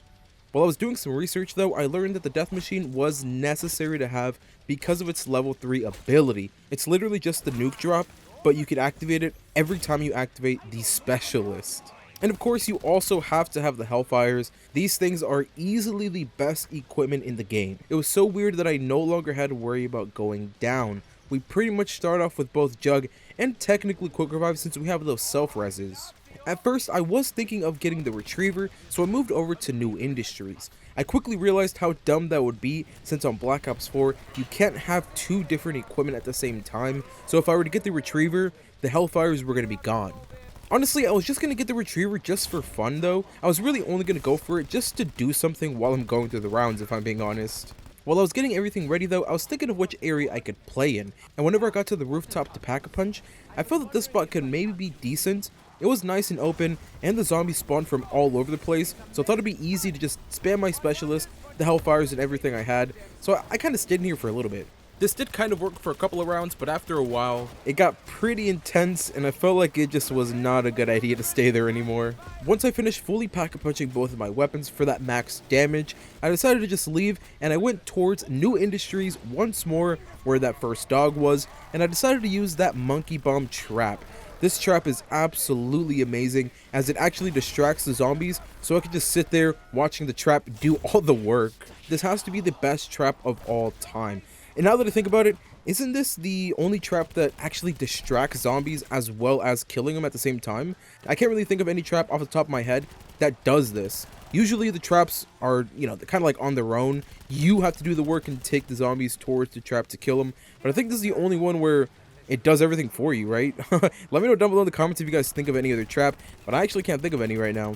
So yeah, this was the first time I was actually trapping as well. On the older games, it wasn't really safe for me to trap, as usually you have to pass the trap or do something with the trap, and you can't really take any damage. Usually the traps will just insta-kill you, so this was nice to actually just sit back and relax.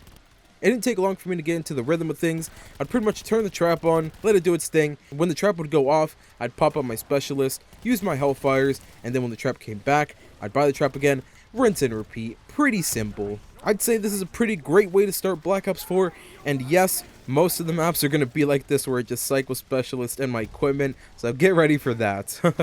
Once I got to Black Ops 4 though, the challenge really wasn't that crazy if I'm being honest. Like, I'm not going to act like no perks is crazy on BO4 when most of the time I would say playing with no perks isn't that bad, but I just wanted to include BO4 just for the experience. What I didn't know though was that this was the calm before the storm. Things were about to get spicy.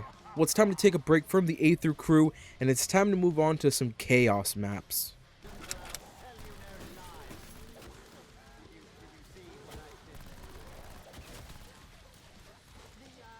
We're starting things off with a 9. I decided to stay in the spawn for a bit and started taking out some of the champions one by one. This is actually one of the coolest way to open up Pack-a-Punch. I gotta say this, it's so cool that you take out each champion and they're each a little bit different, so that was pretty awesome to do. But it didn't take long for me to kill them. Obviously they're pretty easy, especially with the specialists. Like, dude, you just pull this thing out, it's super OP. And before long I had Pack-a-Punch open as well as the entire map. It's kind of funny that earlier I was talking about how on Blood of the Dead I couldn't get the retriever, or I decided not to get the retriever because I couldn't have two equipment at the same time. Well, I made the worst mistake by picking up the homunculus. I completely forgot that the homunculus was even in the box, or even the monkey bombs at this point. This really sucked though. I decided that since I already had the entire map open and everything already done, so just continue with the game anyway. The homunculus isn't the worst equipment to have either. They are pretty decent to have, so I was just like, why not continue? I could go on and on about how ridiculous this change is, by the way.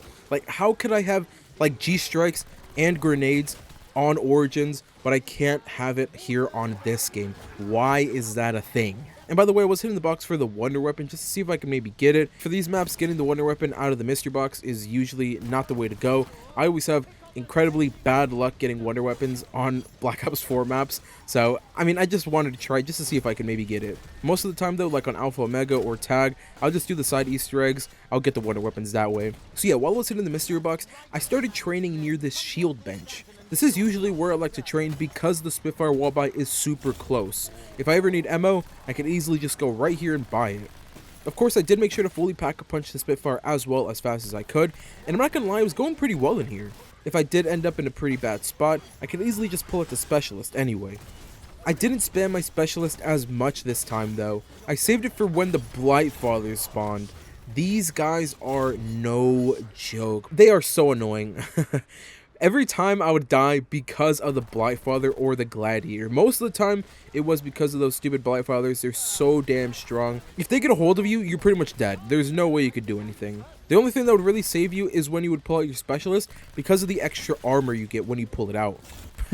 And it was so overwhelming because everything was coming at you at once. You had the zombies, the Blightfathers, the Gladiators. Bro, it was wild. And even the Tigers. Eventually, I realized how bad this area was when I unfortunately took a down, man. What? After I recovered, I decided to go back to the box to see if I could maybe get a Wonder Weapon to make this a bit easier because I was having quite a hard time.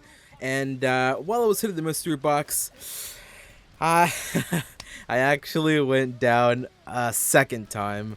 I felt so disgusting after the second attempt. I don't even know how I pulled myself together to even get the round 30 on this attempt. But this was the worst game by far. And since I was already so close to the round 30, and I mean, hey, I didn't buy a perk. We're using the self-reses. I decided to just continue the game. I didn't even get the Wonder Weapon, which sucked. And after this, I decided to just go to a perk area since that's a decent spot to be in, I guess. So yeah, this was a very, very bad attempt. The biggest mistake that I make on Black Ops 4 and Cold War is not using my abilities as often as I should. I'm not sure why I always do this, but I wait until I actually need the actual specialist or ability to use it. So as you can probably see, I don't use everything that I have whenever I can or should. And that's something that I notice a lot. I don't know why I do it. And especially with this challenge, since the specialist and everything was pretty new, on the other games, I didn't have to worry about using specialist or anything. So when I actually started playing the Black Ops 4 maps, it was such a different way of playing that I was still stuck back on like Black Ops 1 and Black Ops 2, that kind of style of zombies. And, you know, I just am not really used to jumping from one game to another game. So, yeah, I'm really bad at Black Ops 4, as you can probably tell, though.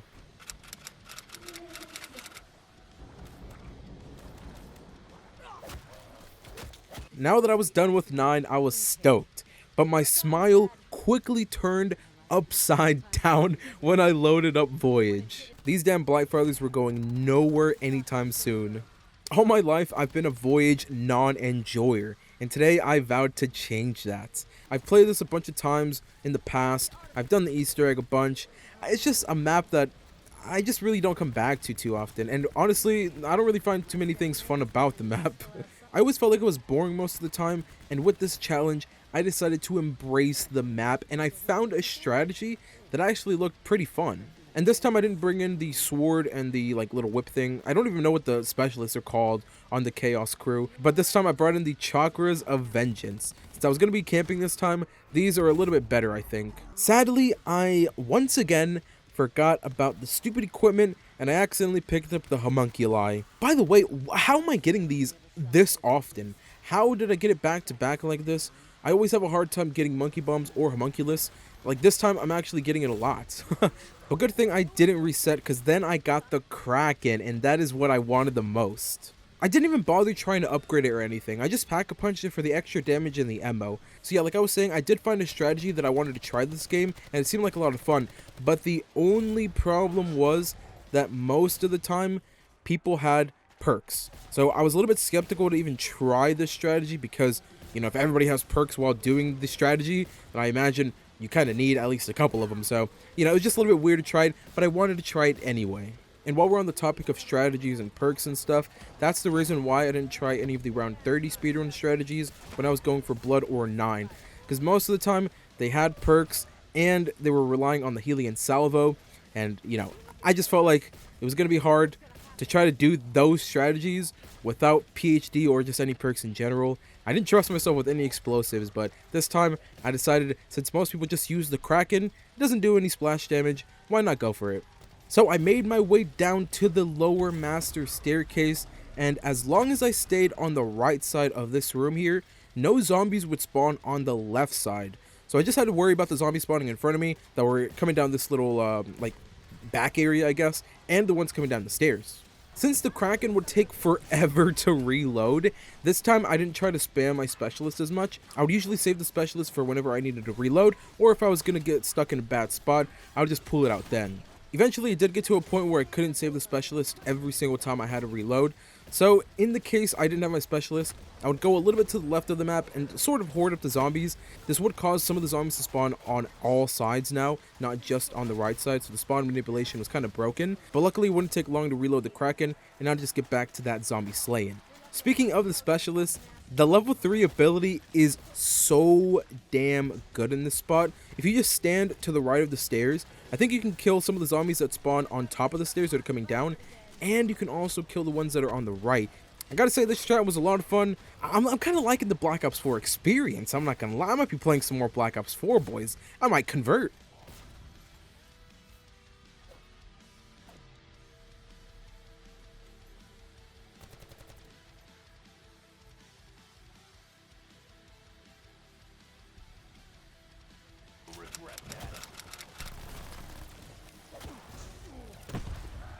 Moving forward, I decided to start trying the round 30 speedrun strategies. I felt that now would probably be a good time to start playing a little bit faster since I had the 200 health. Most of the time I was playing extremely safe because my brain was still wired to not play super risky because I would die in 2 hits. But now we have way more health, so there's no reason to play super safe like I used to. Those older games messed me up, man.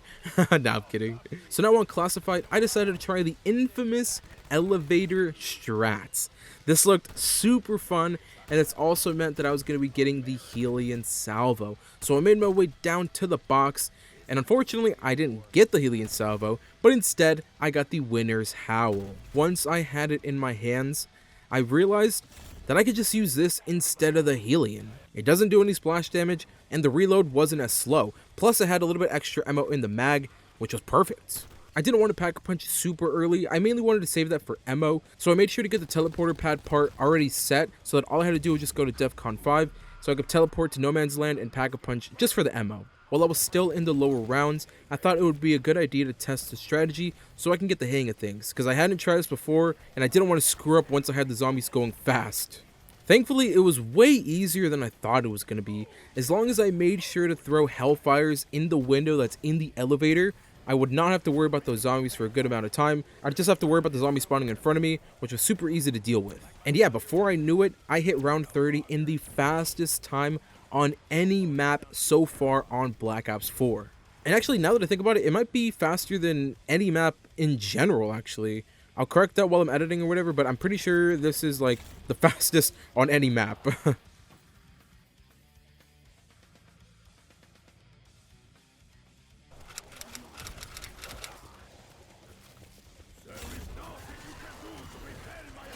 Back on the Chaos side, we are now on Ancient Evil, and the setup I needed was very, very easy. All I needed to get was the hand of Gaia, so as soon as I could, I began looking for that pot with that purple smoke. Of course, I immediately ran over and did the lockdown, and now I had my hand, and this is all I needed.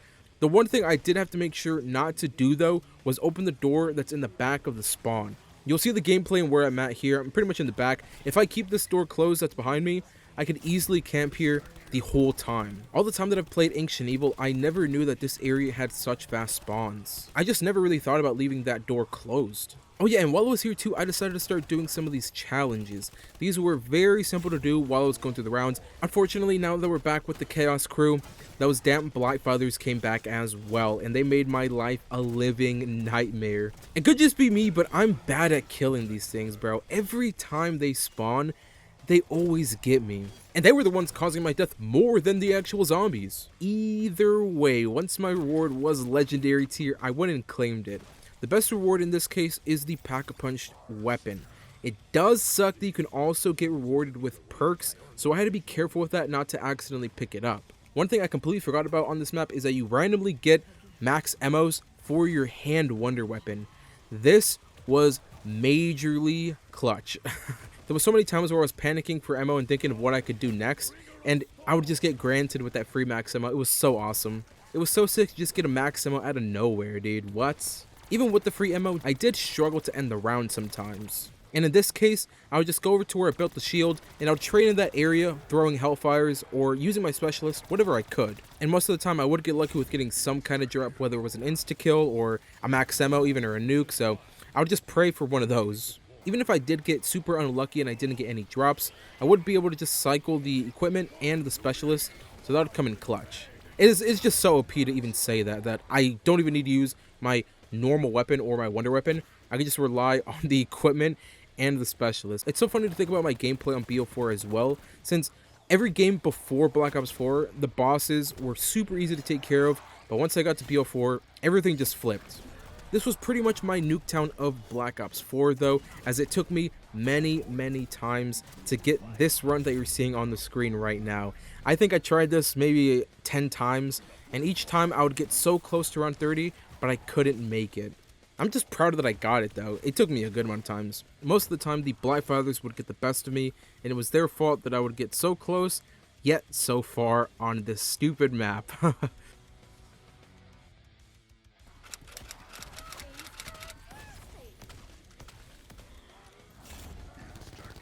Speaking of Blight Fathers, luckily Dead of the Night had none of them. I was so happy.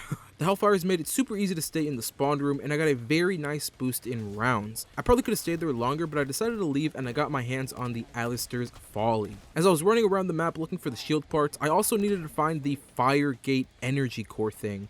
I wasn't sure of all the spawns, so I just kind of ran around like a headless chicken, and eventually I got lucky and found it in the cellar. This is like the last place I looked, by the way. I spent so long searching everywhere else. I placed the fire core in the fire trap that's in the master bedroom, and this is where I decided to camp. At first, I was able to handle the zombies super easily. I'd pretty much turn the fire trap on as often as I could, obviously, and then I would spam my specialists, the Hellfires, and the Alistair's Folly. I was really hoping I wouldn't go down anymore on any map, but here we are again.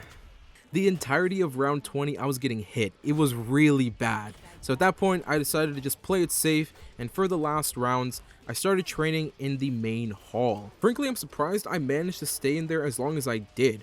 When I was watching and researching, people played this area with almost all of the perks, so I knew it was not going to go well. Like, this is one of those where I thought for sure I would be lucky if I were to get around 25. So, you know, I'm pretty proud with the round I got to. The main hall training was very fun. It was nice to actually train for once instead of camping most of the time, but I did notice that the Alistair's Folly was starting to get really weak once I got past round 25. It was kind of rough. I really had to rely mostly, again, on my specialist and the Hellfires.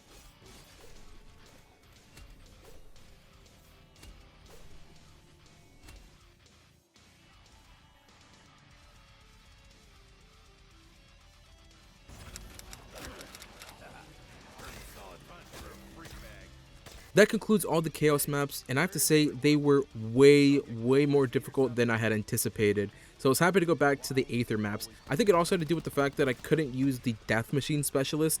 The Death Machine is just far better, in my opinion, than any of the Chaos specialists. They are pretty good too, but the Death Machine is just so good that it really kind of outshines all the other specialists, even the ones on the Aether map.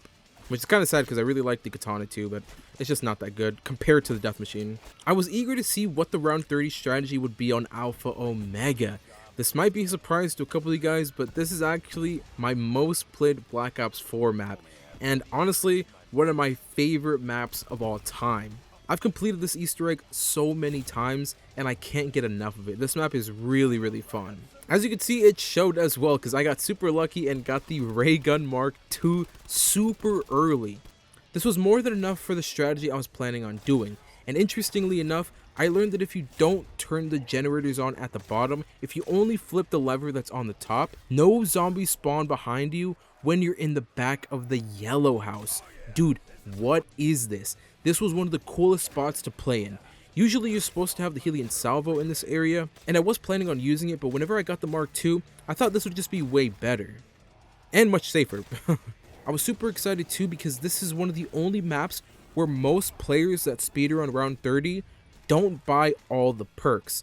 Usually they only have PhD because they're running Helion Salvo, so I was pretty excited. I mean, hey, I'm not going to be using the Helion Salvo, so I don't need PhD. I could easily just run this strat if people have done it before with no perks. And it's mainly because, as you can tell, we didn't turn the full power on, so all the perks aren't on. I think only a couple are on, or I think maybe only one is. And yeah, this area was insanely good. It had fast spawns, it was super easy, and it's pretty cool to have the shed drop up your sleeve in case you needed it. Luckily, I managed to cycle everything very well, so I didn't need any drops, but I decided to just pick it up anyway for the funnies at the end. But it's kind of awesome that Alpha Omega turned out to be one of my favorites. Almost a minute per round is incredible. This was by far the fastest round 30 we've hit so far. 30 minutes and 45 seconds is crazy. Yes, dude.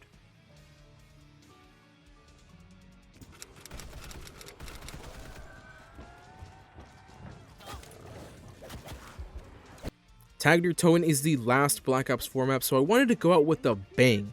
I really wanted to play at least one map with the Helion Salvo. It's pretty much the wonder weapon of Black Ops 4. I needed to experience that. And by the way, I know in these games that you're seeing, I didn't use the Helion Salvo, but a couple of times I did manage to get out of the mystery box, and I did try it, but none of those runs were successful.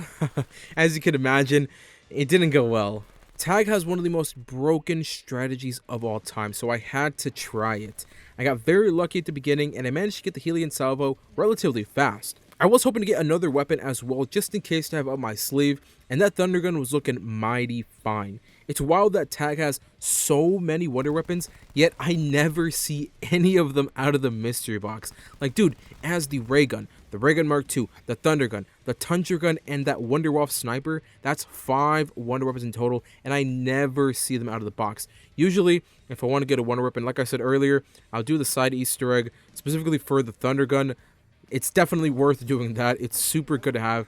But yeah, I just never see them out of the box. Funnily enough, I got my least favorite one, and I decided to just keep it. At the end of the day, I just wanted something else that could save me in case I messed up with the Helion, and this was decent enough. Since I didn't have to do any of the crank stuff, I ran straight to the OG Call of the Dead power room, and this is the first one-window strategy I'm going to be doing. I've heard that BO4 has so many overpowered spots. If you really think about it and you really look for it, you can find some crazy overpowered areas where you can just stand there and they're all spawning in front of you. And this is one of the ones that I thought would be pretty fun to try. Like, how is it that zombies only spawn in here? This is why I love zombies, man. As you can see, it is pretty simple to just stay here. There were a couple of times where I would just throw 2 Hellfires and that would be enough to end the round. And that is completely insane to me. Now, the only issue with this is that since the zombies spawn so fast, it is kind of hard to stay here with the setup that I have. So, if I had to reload the Helion salvo, I did Pack-a-Punch it, because obviously the extra ammo is going to be very, very helpful. But as you may have guessed, whenever I have to reload, that's when things get really, really crazy. And almost every time that I did have to reload, I would get red screen. I also did try to avoid leaving this room a little bit, which is why whenever I did have to reload, sometimes I would go a little bit to the left side, because if I were to step outside of this room, the zombies would stop only spawning through this window and they'd spawn everywhere else like how they normally would if you're not in this room. So it got kind of crazy sometimes, and whenever I did have to leave the room, I'd just stay out there for a little bit for the end of the round, just to play it safe, because out here it's not terrible. I can kind of maneuver a little bit, and it would give me time to regen my health. I'm very happy that I decided to try this spot because it was a lot of fun and it kept you busy. You literally had no time to do anything else. You couldn't even think half the time. There was just zombies coming in, got the hellhounds. You had to make sure to actually cycle everything because, like I said, I just didn't want to break the spawn manipulation. I wanted to keep it in this window, but it was hard. Sometimes it was really, really hard. And unfortunately, whenever I went to go Pack-a-Punch again so that I could switch up the AAT, I thought maybe changing the AAT would help a little bit. I don't know. I just wanted to mix it up a bit, so I wanted to switch to another type. But what sucked was that I accidentally killed the last dog, so I didn't have time to get back up to the power room. I did try sometimes if I were to end the round in different locations. I'll try to come back to this area mid-round. It's not worth it, dude. You are gonna get destroyed. So many zombies spawn on the ship. It is crazy. So I just didn't want to risk it, and especially with the Helion salvo doing splash damage, I didn't want to try to do anything. So I stayed in the OG Call of the Dead spawn room, and it did kind of kill my time a little bit. Like I said earlier, I'm not trying to speed run anything, but since the one window strat was so much fun and it was so fast, I wanted to keep on doing that. I was hoping to maybe be 1 minute per round. I was hoping I'd be able to keep it up just like it did on Alpha Omega, because yeah, we're definitely doing like a minute per round, so we probably could have beat that Alpha Omega time, which is crazy to say. This took me so many attempts to finally do. I was so proud of myself. I would always mess one thing up. Maybe I'd throw like a Hellfire a little bit too late and then I'd just get overrun. So there was a lot of times where I would be so close. I'd get to like 26, 27 and then I'd die there. Something would happen, whether I didn't have my death machine ready or I mistimed my death machine or something like that. It would always screw me over. So yeah, luckily I did get it down though, and I was very, very happy about this round 30. I'd say this is a pretty great way to say goodbye to Black Ops 4. Once I hit the round 30, I was a little bit curious, so I went back up to this one window area, and I wanted to see if the Wonder Wolf Sniper would actually keep up with the zombies in the case where I didn't have the Helion salvo. Just for the funnies, I just wanted to try it. And for the most part, it did actually work very well, I guess. It worked up until I pulled out the death machine, and I threw it because I wanted to pop the nuke. I don't know why I decided to throw it. This was the biggest mistake ever, because the animation takes forever, and you don't pull your weapon out for a good minute, and that's when I got overrun. So, yeah, that's when I decided, you know what, let's just quit. But yeah, that's why I have it down on the leaderboard. After I actually got the round 30, I tested this out, so yeah.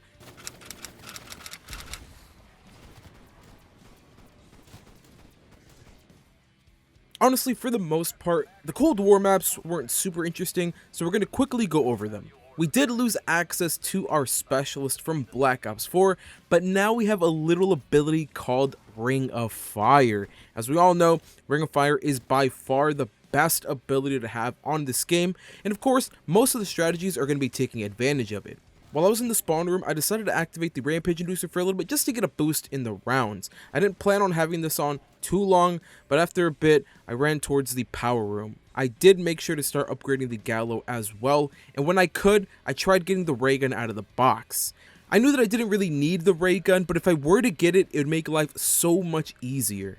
Since I was already very close to the anomaly, I made sure to build the pack-a-punch machine while I was there too. Sadly, after a while, I decided to give up on the ray gun hunt. I knew that instead of getting the ray gun, I could just continue upgrading my Gallo, so that's exactly what I was planning on doing. I was so focused on opening the map and getting the pack-a-punch open that I completely forgot that I could buy score streaks. And a couple of rounds later, I realized I could do that, so I went ahead and got myself the death machine. Sure, it's not as good as the Black Ops 4 death machine with the levels and stuff, because level 3 was kind of OP, but it was definitely good enough. Things started getting very spicy when I got to round 28.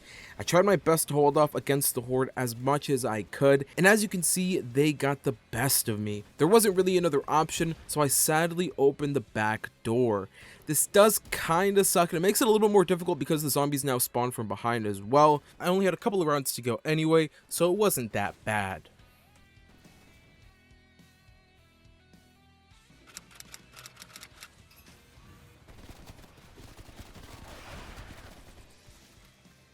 Cruising into Firebase, I knew I was gonna have to get my hands on the Ray K, so I started working on the trials as soon as I could. It didn't take long for me to get the legendary tier from the trials, and I got the worst reward possible.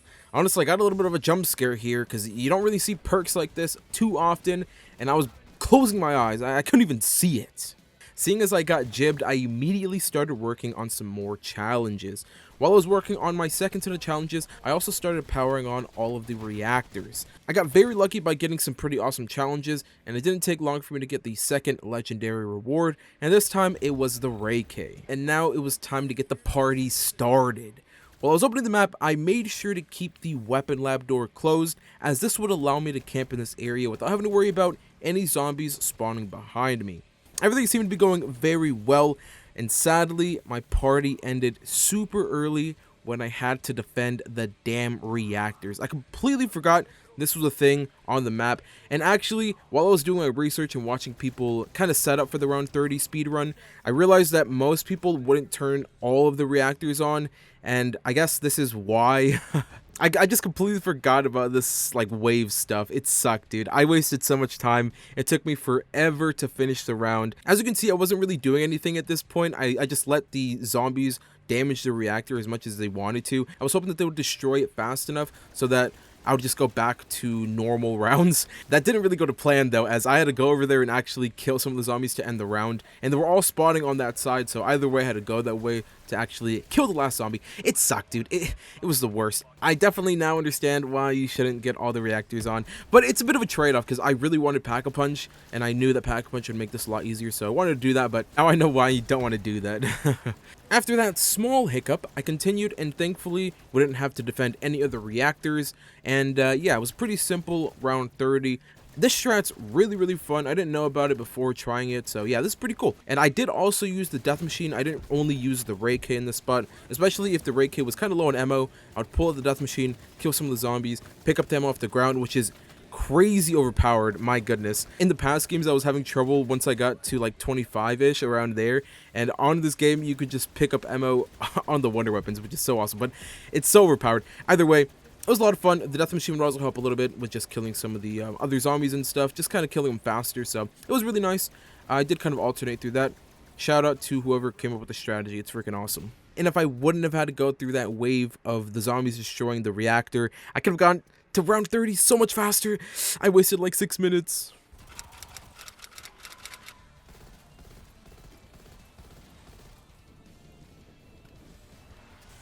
I was already kind of bored of using the Gallo, so I decided to switch things up when I got to Mauer. Shotguns are cool and all, but I kind of like me some ARs every once in a while. Everything was going fine. I was collecting the fuses, I started doing some trials, and boom! right as I was getting things started with the trials, the damn Krasny spawned in. Since I was not prepared at all for this, I purchased a weapon off the wall, and it had the worst scope imaginable. It had like a times 20 scope on it.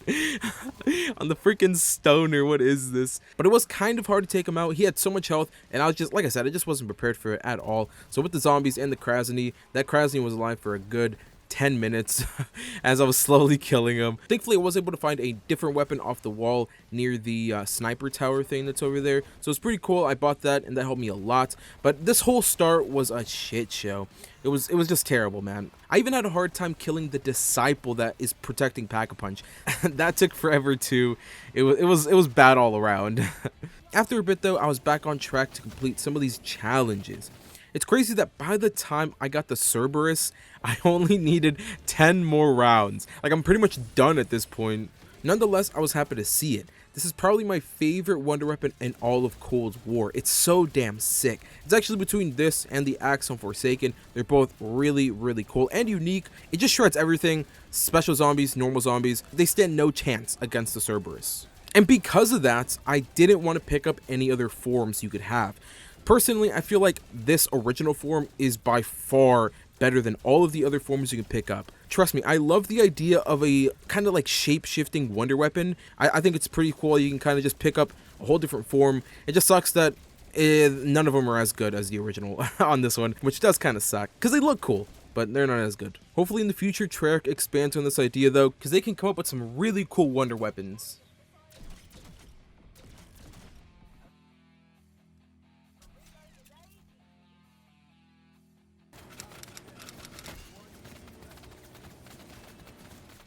Moving on to the final map of the challenge, I wanted to go out with a bang, so I decided to stay in the staging area. Usually I leave after around 5 or 6 rounds, and I wasn't sure how this would go. Obviously we do have access to everything I need in here. We got the upgrade station as well as the craft station.